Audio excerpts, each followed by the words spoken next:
অপরাধ রুখতে পুলিশ নানা সময় নানা কর্মসূচি নিয়ে থাকে।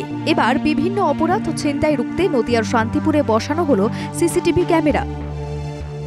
মঙ্গলবার শান্তিপুর থানায় ফুলিয়ার সমস্ত ব্যবসায়ী সমিতির একাধিক ব্যবসায়ী এবং সাধারণ মানুষকে সঙ্গে নিয়ে নদিয়ার শান্তিপুর থানার ফুলিয়া এলাকার একাধিক জায়গা চিহ্নিতকরণ করে মোট 21টি জায়গায় ৬৬টি ক্যামেরা বসানোর সিদ্ধান্ত নিয়েছে রানাঘাট পুলিশ জেলা। পুরো ফুলিয়ার সারাদিন ২৪ ঘন্টা ক্যামেরা নজরদারিতে থাকে।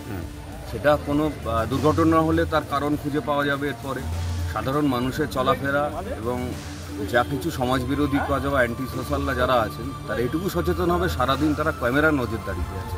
রানাঘাট পুলিশ জেলার উদ্যোগে শান্তিপুর থানার পুলিশ আধিকারিক, রানাঘাট পুলিশ জেলার এসডিপিও শৈলজা দাস, বিডিও সন্দীপ ঘোষ সহ ফুলিয়া টাউনশিপ, নবলা, বেলঘুরিয়া ১ এবং ২ নম্বর পঞ্চায়েত এলাকার বিভিন্ন বাজার ব্যবসায়ী, বিভিন্ন সংগঠন এবং এই ৪ পঞ্চায়েতের প্রধান, উপপ্রধান এবং জনপ্রতিনিধিরা উপস্থিত থেকে সিদ্ধান্ত নিয়েছে এই ক্যামেরা বসানোর সিদ্ধান্ত বাস্তবায়িত করতে।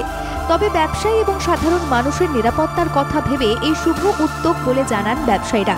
তবে এই প্রসঙ্গে রানাঘাট পুলিশ জেলার এসডিপিও শৈলজা দাস বলেন, এই অত্যাধুনিক মানের সিসি ক্যামেরাগুলো লাগানোর পরে অনেকটাই অপরাধমূলক কাজ দমন করা যাবে। এছাড়াও পুলিশ জায়গায় বসে গোটা এলাকাগুলি পাখির নজরে রাখতে পারবে। নদিয়া থেকে মাধব দেবনাথের রিপোর্ট, বাংলা জাগো।